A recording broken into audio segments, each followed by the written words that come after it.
Hello, channel. I'm still learning how this whole pause start thing goes, but hello, everybody. Very excited to bring another amazing guest onto the Ginger Hacker channel. You guys know my name. My name's Andrew Karate, and very excited to bring on Jared. It's like Azure, but Auger. Gerald Auger, yeah. Gerald Auger. I still messed it up, and I said it like a No, thousand times it's before we good. It's started. good. But Gerald, want to say thank you so much for coming on the channel. And for those that don't know who you are, can you do a short introduction with a little back brief of who you are? Yeah, thanks for having me on your channel, first of all. For those who don't know me, what's up? My name is Gerald Auger. I have been working in cybersecurity for 20 years. I actually run the Simply Cyber community, which is a YouTube channel that you can find at Simply Cyber, but it's so much more than that. It's, thousands and thousands of active community members who are really embodying the core values of Simply Cyber, which is inclusion. So there's no us and them. It's everybody that wants to be here has a space. Support. So, no dumb questions, allowing people to be vulnerable and being there to help them and support them, going back to the first core value. And then empowerment, right? So we can't feed you, but we can show you where the food line starts. We can show you how to bait a hook. We can do all the things, but we were empowering you to take action for yourself, because ultimately that's what's going to be what makes you successful, is taking action yourself. So that's what we're doing at Simply Cyber. I pivoted from full-time practitioner to running my own business in 2023.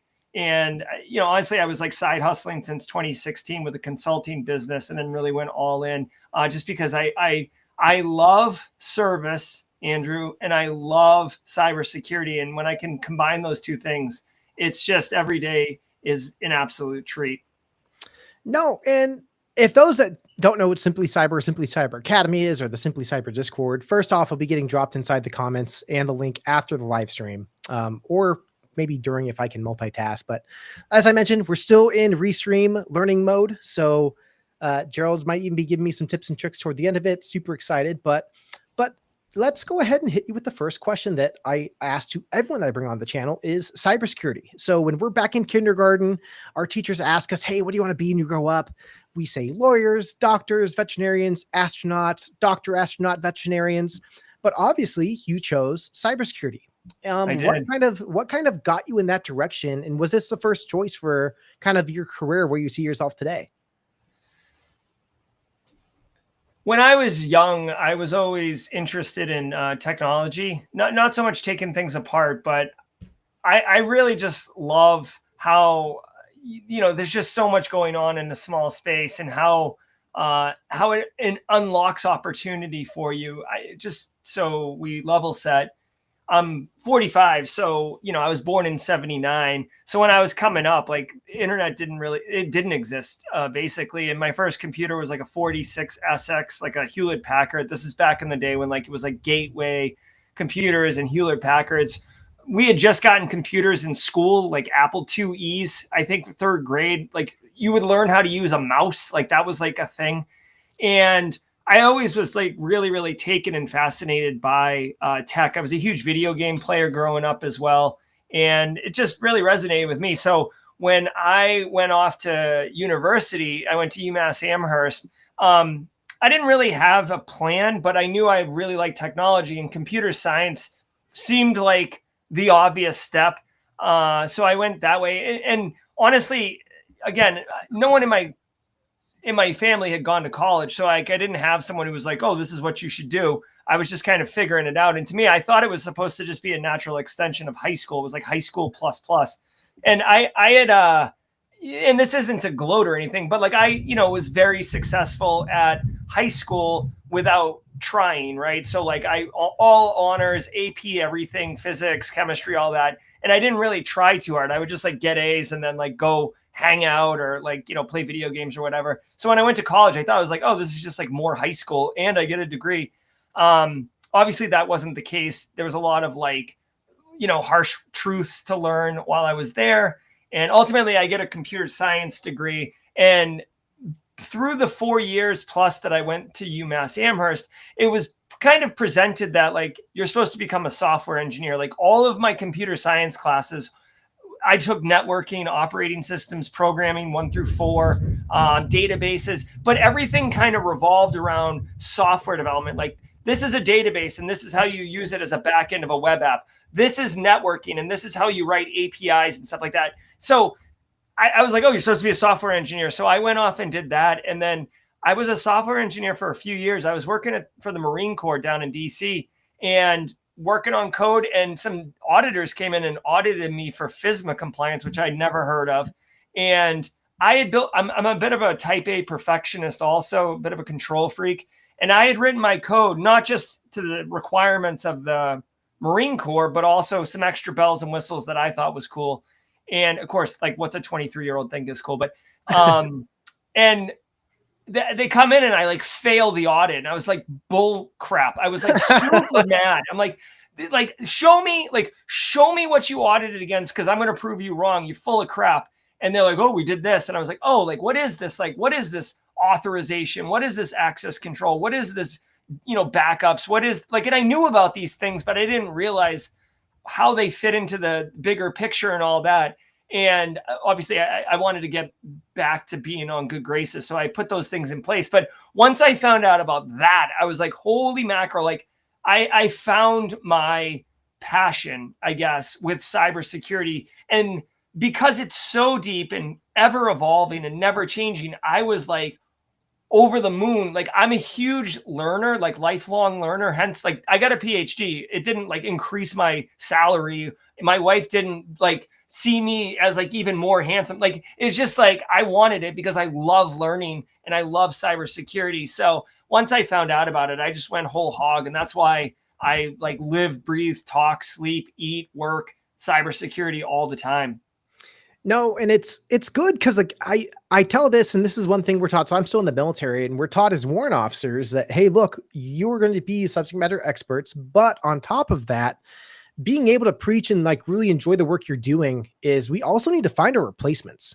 So at some point in time, Gerald's going to want to retire. Angie's going to want to retire. The John Hammond of Huntress is going to want to retire. And by giving out and showing so much passion for what this career has, and also finding those folks and trying to lift them up, is huge. Because at some point in time, we need to make sure that our junior and mid-level defenders are stepping up to the plate to handle all the big guns and to handle all the big threats that we're having to face on this day and age. So I think that's fantastic. And I think if I recall correctly from your talk in New Village, are you still, or do you have a strong heart for GRC when it comes into the compliance? Oh my God. Yeah. So, I didn't choose GRC. Okay. And GRC is governance, risk, and compliance. I had someone ask me that. In the world of cybersecurity, there's red, which gets all the Hollywood stuff, and people love it, right? And then there's blue, which has come on the scene the last couple of years. What's up, AB? Good to see you. And like GRC, which is what I'm an expert in, it's like, oh, like, get out of here, nerd, with your clipboard. Ooh, like you don't understand anything. You're not cool. Like, you're not part of the scene. Like, you don't get it. And I'm like, that's not it at all. Like, I'm actually quite technical. And I find that all the work I've done in the past, because when you're smaller businesses, you do GRC and you do blue SecOps stuff. So like, I actually think that for me, being a type A control freak, like GRC, you get to like be the puppet master over where money is spent and over what the overall information security program looks like. So like, I have found pleasure in GRC. But honestly, if I had come up as SecOps, I'd probably be talking about how great SecOps is, and I'd be a detection engineer and all that. It's just my first immersion into it was that FISMA audit, and it kind of cued me off. And then, I've done academically, I've done offensive stuff, and I've done reversing, and I've done exploitation, and I've done defensive stuff and detection engineering and all those things, like malware analysis. I've done all those things and I enjoy them. But to me, like in reality, the value of GRC is so epic to an actual business protecting themselves. And no one's talking about it, that I took it as like a challenge, unbeknownst, like completely separate from my Simply Cyber mission. I took it as a personal challenge to make GRC socially acceptable, is what I would jokingly say, but to make it on the main stage, like have a seat at the big kids table at Thanksgiving. And honestly, I got to tell you, like, I'm sure it was there before. And it's probably ultra arrogant for me to claim this, but if you look now at YouTube, for example, there's lots of GRC channels. There's lots of GRC people, and they were probably doing GRC before, but I don't know if I made it like okay to come out, but like, I'm telling you, man, GRC was not present 5 years ago as far as like the mainstream cyber community vibes were. And now it is pretty cool. And I'd like to think that I was part of that. And it's exciting because GRC is cool. It gets a bad rap, dude. It's funny, and I'm gonna give a shout out to your. I don't know if I think you guys may have like sunset the class, but the breaking into GRC mindset, methods, and skills, the mini course through Steve McMichael. It's there still. I'll drop it is still there. I picked that up, and I got because being blue team, I'm a blue teamer near and dear. I've been doing it for about 8 years, and I've worked with GRC. And when I was working for the state, just like you said, like GRC, I'm like, man, what is this like government risk compliance? What is this GRC stuff? Like, what are they doing? We jokingly called our GRC lead at the state the no man. He was the one that says, yeah, no, that's not happening because it's not meeting this compliance. Which wasn't a bad thing, but it's like sometimes you need that person to be like, hey, no, like this has to be this standard. This is why. And being able to explain that was huge. But I think it's funny because I think when I talk to a lot of folks on breaking into cyber, and when I've opened my doors now this year to mentoring, they think of 3 roles. They think of IT help desk, they think of blue teamers, and they think of pen testers. And that's the thing I always ask, like, well, have you thought about anything else? There's DevOps, there's procurement, there's SLED, there's GRC compliance. And sometimes the answer is no. And they say, oh, well, I've never thought about that. I'm like, well, yeah, definitely just open the doors and check out other possibilities. Cause yeah, just because the first thing that everyone wants to be the hooded hacker that is tapping on the keyboard, guys, I'm in, I got root, which is great. But I think a lot of folks coming out of college and getting certifications and trying to get their foot into the door. And I think you even mentioned this and talked on it reference here. I'm going to keep referring to New Village at DEF CON because that's where I just saw you did your awesome presentation. Thank you. Of explaining to people kind of what things they need to start doing, like revamping their LinkedIn, posting on LinkedIn. I know I got challenged by Rachel over with Garmin to do the 100-day post challenge. So I post for 100 days on LinkedIn, which can be kind of cringe. There was a few days where I was posting and trying to put like good educational kind of information out on my LinkedIn. But then there's other days I'm like, my first like 30 days, I'm like, I'm just going to post cyber memes and like try to bring people into the light of like how education was. And I had this one post that was like the IT guy with the good goggle glasses has this piece of cake. And it's like, I was promised outside of school in my certs, there'd be jobs. Where are all the jobs? And it got like 65K like reactions and stuff to it. And I think it just related to so many people because young students are coming out of college with their Sec Plus, some projects, their degree, and they're like, okay, where's all my jobs? Where's my job offers? Like I was promised jobs and where are they at? Yeah. For folks coming out of college that need to maybe either strengthen the resume or I always tell people be the best candidate. What would you recommend when it comes into looking for that next role or that first role and being the best candidate for that job? Yeah, well, so one of the things that we need to frame is that the best candidate, getting the job doesn't mean that you're the best candidate. Okay. So let's talk about that for a minute. Sometimes you could be the best candidate, but someone else is going to get the job because they know the person who's doing the hiring. And it's not a friend system. It's not like, oh, hey, my wife's cousin needs a job and I'm going to make him, director of GRC. It's much more like lots of people are qualified. And the reality is like, I could open the rec. I could have 500 people apply to it. I could then spend hours going through resumes. I could then spend hours interviewing people. I could then spend hours analyzing, going through HR, getting a job offer, submitting it to the candidate. Hopefully they accept it. And I have a problem today, Andrew. And now you're telling me it's going to take like 6 weeks. If that's quick, 6 weeks, 12 weeks, if it's a hot mess express before I can fill that seat. Whereas at the same time, I met Andrew at Noob Village. I know Andrew has 8 years of experience doing blue team ops. I like his demeanor. He's clearly community focused. He's engaged. He's taken initiative.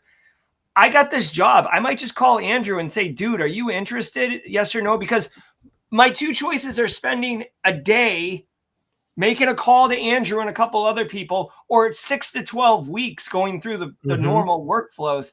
And it sucks because all the people who are out in the market are never going to have an opportunity for that job. But if you apply like basically the human condition to this, nobody is going to say, well, you know what?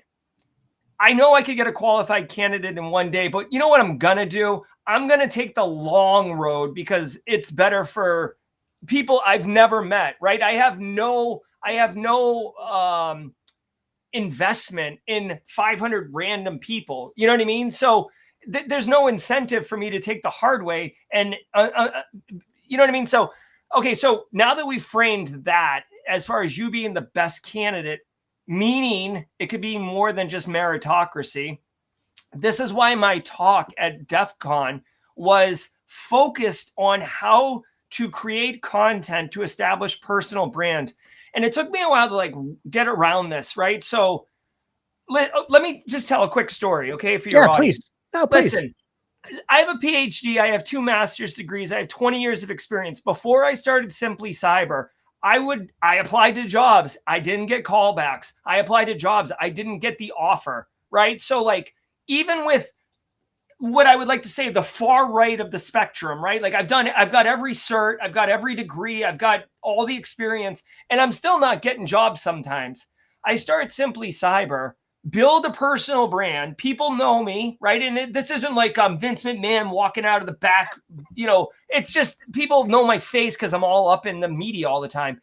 And once that starts happening, I get phone calls from CEOs who are like, literally, this happened multiple times. What would it take for you to quit your job now and come work with us? Give us the number. Give us, you know, like by the end, dude, the last job I took, I said, I'm not going to work. I'm going to do my live streams every day from 8 to 9. I'm only going to work 30 hours a week. I want full salary. I want a $25,000 a year stipend that I can spend on equipment for my studio with no questions asked, and a couple other like fringe things that I just threw in for giggles. And they're like, sure. 2 like, flipper zeros. Why 2? Because he always has to have a package. Yeah, right. And the response was, fine. Can you start Monday? Like that was, of course, when you hear that, you're like, oh shit, I probably should ask for more. But my point is, like, that's the power of personal brand. So don't think it's like, oh, like this guy's an influencer, this guy's a sellout. It's like what you're really doing is going back to what I just said about best candidate. Right now, only the people that you know are the ones that would know you and say your name in a room you're not in. If you do wide reach, more people know you. You increase the chances of discovery, for lack of a better term, right? And think about, dude, I constantly refer to this as like car vehicles for sale, okay, or automobiles for sale. You're going to buy a car, right, Andrew? So you go to the dealership. This is equivalent of like, you want a car, you want to hire someone. You go to the dealership, you look at the little MSRP, those are resumes. One catches your eye, you drive it, maybe you drive 2, and then you ultimately make a choice, right? Well, by making personal brand and doing all these things, you're effectively running a commercial. So now you're not even at the dealership and you're hearing about me as a car and look how sick I am. And you can go off road and I make your kids and wife smile when you're driving me. You know what I mean? Like it's so powerful. So this is what I tell people, like, I'm sorry, there's just a lot. And this was in my talk. Like you might think you're unique because you have your Sec Plus and because you studied some cloud security stuff and you did IT, but like lots and lots of candidates now have that because there's been a market rush on cybersecurity. So how do you stand out among that sea of sameness? And it's by basically delivering value into a network, whether it's doing YouTube like you, Andrew, or it's being on Discord and being engaged, right? I see Brexy and A, like as an example right now in chat, Brexy and AB, they do some content and stuff, but they're constantly at Simply Cyber. They have been engaged. They've been doing things. People who know who they are, right? So AB didn't ask for a job, but like right now, if AB was like, oh, hey, like I'm starting to look at this, or I'm starting to do this, or I'm going to be moving to Nashville. My wife got a job in Nashville. I'm going to be moving. Anybody know anything? Like I would like, I know him. Like I know both of them. I know they're reliable. I know they're dependable. Like they immediately kind of get into that sphere. So it's not about making YouTube videos. It's just about delivering value into a network and helping people without any expectation of reciprocity. And the final thing I'll say is I've seen this work for many people. Like literally an hour ago, I got a text message from a friend who said, I have an opportunity for a pen test engagement. I can't do it myself. Do you recommend anyone? So this person has a short time frame to put bodies on work. And they messaged me because they know I know a lot of people. And I immediately messaged one person. I said, do you want to do this during this time frame? He said, yes. And I connected them. And now this guy, like, you know, an hour ago didn't know about it. And now he's got work. You know what I mean? So Awesome. It just happens that way so organically. But the one thing I want to tell everybody, just to be real, okay, I say this all the time. I think I said this at DEF CON talk. You should think of like feeding into a network, delivering value into a network as like throwing seeds out into a field, okay? And then continuing to deliver value is watering all those seeds. Some of them are not going to come up, right? I could do like right now I'm on Andrew's podcast and we're having some fun and hanging out. That does not mean that I get to come to Andrew in a certain time period and he has a job for me or he has something for me. You know what I mean? Like you can't guarantee that all the crops are going to grow, but some of them will grow and maybe some of them will bloom into an amazing plant or something. And that would be that job opportunity. So you just got to feed into the network and not get, and another thing, I'm sorry, now I'm just taking over your show. No, you're good, man. This is solid info. And this is what people need to hear. You'll see where I'm going to go off field after you're going. You should deliver value into the network in a way that makes you feel good, because you shouldn't feel like, oh my God, I can't believe I have to get up and do more of this service. Like do something that, like, if you're working on a new skill, like right now, like I wish I had more time because I want to learn how to code agentic AI, right? So if I started studying that, you know, it'd be useful, documenting it, providing value, lessons learned, stumbles, projects I'm working on, because you know what's going to happen? People are going to start seeing it and be like, oh yeah, Jerry's always doing agentic AI stuff. I want to do an agentic AI project. Maybe I'll message him, or I wonder if he's used N8N. I'll ask him. And then you start kind of being not an authority, but you start to be someone who's brought into those circles, into those conversations. And then when opportunity presents itself, like, oh, hey, we're actually just about to roll out a new service at our company that, you know, does agentic AI, but we have no one that knows anything. This guy Jerry's always talking about it. You think he might be interested, just as either as a consult or as a hire or whatever? It's crazy. So yeah, I'll leave it that there. So I'm gonna believe that into two things. So one, I think that is a huge thing to where it's like gatekeeping in the industry is such, I don't want to say frowned upon, but I will say I think it's frowned upon, depending on like if you're like the one of the key holders to a nuke. Like, yeah, don't tell them when you're doing that because it's proprietary. You don't want folks to know that. But even at my first job and some other I've been at, I've found folks that gatekeep, and I think it's such a negative and toxic thing to do rather than giving back and asking questions and being willing to share. And I understand not everyone in the field is a good teacher or maybe has that comfortableness of talking to coworkers, because a lot of folks in this industry we're recluses. They're not extroverted chatty Cathys that have a ticker personality like myself that likes to come in and say hi to everybody and try to bring people out of the shadows and put some light on them. And I know some of my old works, they're like, Andrew, the thing we love about you is you make us talk. The thing we hate about you is you make us talk. And right. It's because some folks just like to get into the weeds and get their own stuff done, throw their heads down and work. But I think just like you said, networking and making yourself known in a positive light, making waves in a good way, is a great way to get noticed. Because same thing when it came to the last two jobs I had, I was doing all the right things. I was going back to school. I got my master's. I knocked out my Sec Plus.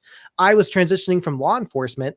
I was in the military still, part of a cyber protection team doing threat intelligence like CTI. And I applied. I was getting to interviews. I was getting to the second, third rounds, but I wasn't getting the offers. And it can be frustrating and it'd be very disheartening, but I kept just, hey, all right, I always would ask for feedback if they will provide it. Hey, what was on my resume that you would have liked to see more of? Or, hey, was there anything that I lacked on my interview that you would have liked me to go deeper into that I wasn't, maybe I didn't summarize well? And I got some great feedback. And I think initially what I ended up doing is after I got done, I was in Kuwait from 2021 to 2022 doing Intel support with an infantry company. I came back, and one of my good buddies, who's one of my mentors, who worked for a company called MicroAge, it's like, hey man, I know Ryan Murray, who's our current state CISO here in Arizona, and Adam Pena, who used to be the SOC manager. Now he's the head director of our Mesa Community College's cybersecurity team. Hey, they're looking for a senior security analyst. I want to throw your resume to them, work on it, and send it to them. Didn't guarantee me a job. Didn't put me right on the number one, hey, I'm the go-to guy, but it got me in the door. And by doing the way that got me there was, one, by not giving up, showing them all my stuff. I say use LinkedIn. LinkedIn's the new cover letter. The first thing an employer is going to do when someone applies for something, or at least even when I hear like, hey, someone wants to go into your team, I'm like, oh, what's their name? I go to see their LinkedIn.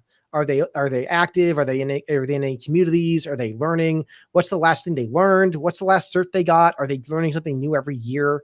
And I think that kind of just also just shows kind of like personal growth in what they're doing. But by me networking and continuously trying with my mentors and talking, getting that feedback, it landed me an interview.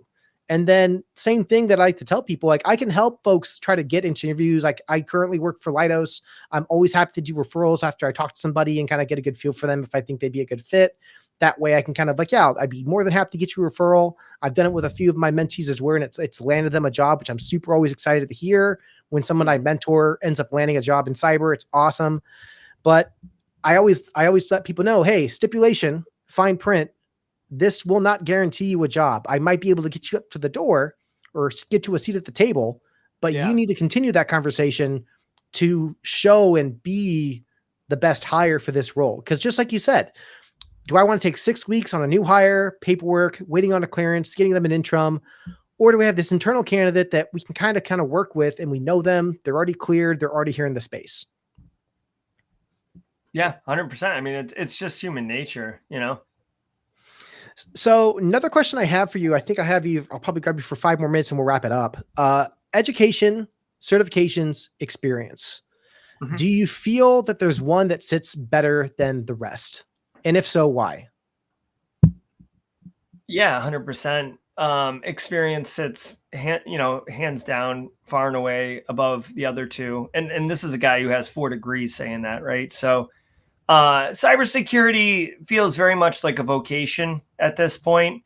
If you look at IT, tons of people very successful in IT that just grew up in it, getting their hands dirty, working in data centers, running cable and such like that. So right now in 2025, it is much more like, what can you do for me? Like, I have problems today. Can you solve my problems today? Degrees are good, right? Because to me, the benefit of degree is, first of all, and this isn't a disrespect to anyone without a degree, okay? So just let's qualify it. Yeah. But like with a degree, you typically, 2 things you get. One, you learn how to learn, right? So just, you understand, I can give you like a new technology or a new, concept or something, and you have been conditioned to learn, right? And I know you learn in K through 12, but as I mentioned earlier, like you can just coast through it and just feel like you got your crap and you're good to go. So by learning how to learn, it does enable you to move faster and pick up stuff faster. Okay. That's not a universal truth, but the second thing is with undergrad or really any degree, ideally you get a wide range of experience or exposure. So maybe you work as a SOC analyst, okay? But if you went as a SOC analyst, that's all you've done, like that's great, you understand, but like, when you know how to use a hammer, everything looks like a nail, right? Because that's what you know how to do. With an undergrad, you might get exposed to pen testing, GRC, blue team, IT concepts like operating systems and stuff. And even though like right now, like I'm qualified to do like malware analysis, I don't use malware analysis techniques in my day-to-day work. I never did. It's a lot of fun, but I've never used it. But because I have done it, I understand what it is at a deeper level. I understand how threat actors can do anti-analysis techniques. I understand why they're doing it. I understand, like, multi-part malwares and the evolution of it, from like the fat malware client to the, the dropper to the second stage payloads and all that stuff. So like, it gives me greater appreciation and ability to approach the problem more holistically by having that wide breadth. The problem is that's great, but it's additional, it's extra, it's plus to the ability to do the work, right? And I feel for anyone who graduates and expects to walk out and be like, like you said earlier, like, where's my job? And I felt the same way, dude. When I graduated, just to go back a minute, when I graduated with my computer science degree in the early 2000s, the dot-com boom was happening, and you Gen Z people can go Google that, but like the dot-com boom was happening, and it's like, dude, you couldn't, like, it was like 6-figure jobs all over the place. And this is like early 2000s. And I was like, hell yeah, like I'm going to have a sick car, like probably a convertible, like new kicks every week. Let's go. And I walked out and like no jobs. Like outsourcing software development to India had just turned into like a major rage. Like that economy was exploding. So there was a major outsourcing going on, and just I couldn't find a job. I ended up having to work construction as a mason tender, which is basically the lowest rung of the mason world, where I'm carrying 50 pounds of bricks in each hand. So like lugging 100 pounds of bricks. I'm basically like a human. I'm like a polymorphed, or not polymorph. What's it called when anthropomorphic? Yeah. I'm like an anthropomorphic mule, right? Like I'm basically just muling stuff around. I'm like mixing cement with like a big trowel by hand. It was brutal. This STEM degree is paying off, all right. Oh yeah, exactly. And dude, some of my family members were like, dude, why don't you just take a job? Go be a bank teller or something. Like, get out of the sun. And I'm like, no, like I didn't just, and I funded my own degree. So I'm like, I didn't just sign up for like 80 grand in debt so I could go be a bank teller. Like, no. So I like stubbornly stuck it out. And then I ended up getting a software engineering or software development job. And that's a whole other story. I got exploited and it was a hot mess. But yeah. So I will say, in full disclosure though, I was incredibly shredded because I was basically, dude, I have a frame that looks like a stick figure, right? Like I look like the initial drawing that you would do before you start adding like meat and muscle to the figure. So that's like my current body. Now, at the time, I was basically working out for 9 hours a day, like just straight working out for 9 hours a day for all summer. I was like ridiculously out of control, ripped, which was awesome. But at the same time, like I was exhausted all the time. Yep. I remember I would like go to bed at like 7:15. Like I'd watch the opening pitch of the Red Sox game and then immediately pass out on the couch. So yeah. Well, I want to respect your time because I know I only got you for a few more minutes. So I'll wrap up with 2 more questions, and then I'm going to give you a link to my awesome, cool Ginger Hacker swag as a thank you for coming on the channel that I can send your way. So when you're not doing cybersecurity, what are you doing for fun? What do you do to unplug, to relax, to kind of get your head off of cyber? Oh, wow. I do enjoy, well, it's kind of funny. So I have wife and kids. My kids are 13 and 10. So I love spending time with my family. I love my wife. I'm like so focused on work when I'm at work that I like miss my wife, and she's like 30 feet away right now. So I love spending time with them. For personal stuff, I mean, I really enjoy playing video games, but I find like that's a very, I don't want to call it selfish thing, but like when I'm playing video games, I'm not spending time with my family. You know what I mean? So as much as I enjoy video games, I don't really play them much. Although I will tell you, the new Battlefield 6 just came out, and I'm like I downloaded the beta. I'm like itching for this weekend to potentially get into it. I was about to ask you top 3 games you're on right now, or top 3 games you're playing. So, well, Magic the Gathering Arena. Nice. I was a big Magic kid in like 95, and then I got out of it, and now I'm back. But yeah, so Magic the Gathering Arena. Dude, I think What's I'm your officially... Deck? What's deck? That? What's your deck? Oh, to me, like blue, black, all black. Like I'm that guy. Yeah. Yeah. I like crap I on know brains. some magic. I got into it way hard in basic training, like in 2009 to 2012. Like it was like a Okay. thing. But anyway, keep going. Oh no, it's good. Yeah. And then we'll see if Battlefield 6 is my jam. I really like Battlefield 3, so I've heard it's kind of a Okay. throwback to that. And then I'm almost scared to speak it out loud, but I think I fully recovered from my addiction. But like for a minute there, I was very addicted to DayZ, like which I just found out Okay. about in like 6 months ago. Like apparently it's been around since 2012, but I just found out about it and I became obsessed with it because of like I guess just the complexity of the survival system in it was very appealing to me. So I got really addicted to it. But if anyone in chat knows what DayZ is, basically like it's minimum 2 hours per run, right? Like you're not going to play DayZ for like 15 minutes.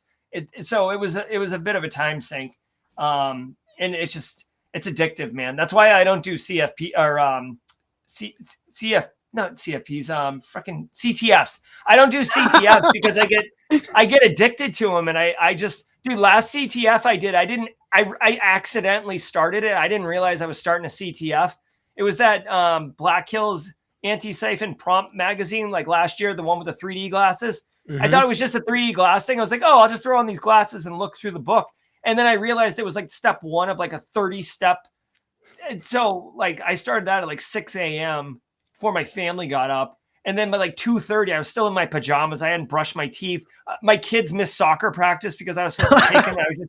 It was bad. So I don't do CTFs either. Yeah. Those were the dark days. Yeah. Yeah. No, that's awesome, man. Well, this was so fantastic, man. I want to do a huge shout out, one, for coming to New Village and coming by. A huge shout out to Simply Cyber Academy. If you've not ever heard of it, and this is the first time you've ever heard those words spoken out of my mouth, please, please, please definitely go check out Simply Cyber Academy. They also have a Discord. Make sure you're also jumping into the Discord. It has tons of good information. And last but not least, before I let you go, last bit of advice you'd give someone trying to break into cyber. Yeah, I mean, it really is about the number one thing you can do is take initiative, right? Like one thing I see so many people do is like they'll get excited about something and they'll do it for like a minute and then they'll stop, or they'll have all these great ideas and then they won't execute on them. Like, and I don't mean this as disrespect to anyone, but like ideas are easy. Everybody has good ideas. Execution is hard. And like, I just ask you, like in you proverbially, like the royal you, like how many classes have you bought that you didn't start? How many TCM Academy courses do you have that you never started? Because you're all geeked up about, I'm going to do this. And then you get it. And then you like look at it and you're like, oh, I'm going to do it tomorrow. And then it just, languishes. So like, if you're going to do something, do it and keep moving forward. Momentum is huge. And tell people about, what I mean? Don't be like, oh, like interrupt people and be like, did I tell you I started the TCM's OSINT course? But, like mention it, be like, oh, like if you see something in the news, be like, oh man, I actually studied that same technique in TCM Academy's OSINT course. And then you'll be like, that could lead to a conversation. You could use those techniques, all those things. So whatever it is, take action. Invest in yourself, because no one's going to care about you as much as you care about you and your success. No, 100%. It's like my Steam library. It probably has so many games in there that I say I'm going to play that I never do. So that little bit of self-investment every single day, 20 to 30 minutes goes a long way. Well, Gerald, thank you so much for coming on the channel. This was a blast. I had such a good time. Everyone, thank you so much for sticking around. Please like, comment, subscribe, what your favorite part was. If you've not been on the Simply Cyber channel as well, make sure you're subscribing. Fun fact before we leave, if you attend their morning brief every single day, I don't know if you know the exact number, but you're getting a half CEP point per brief. So I think at the end of the year, that comes out to 140 points. You did the math one day and I'm like, I didn't know that. That's so 120. Cool. Yeah, it's 120 if you come every day. We do it every single day. We've done it for today was 942 in a row every weekday morning. It's a 1-hour show, but because we play games and goof around a bit, I say half a CPE. So there's never any type of question as to the value of the instructor-led webinar segment of it, which is like, from 15 minutes to 45 minutes. It's kind of like that chunk. Awesome. Well, everyone, thank you so much.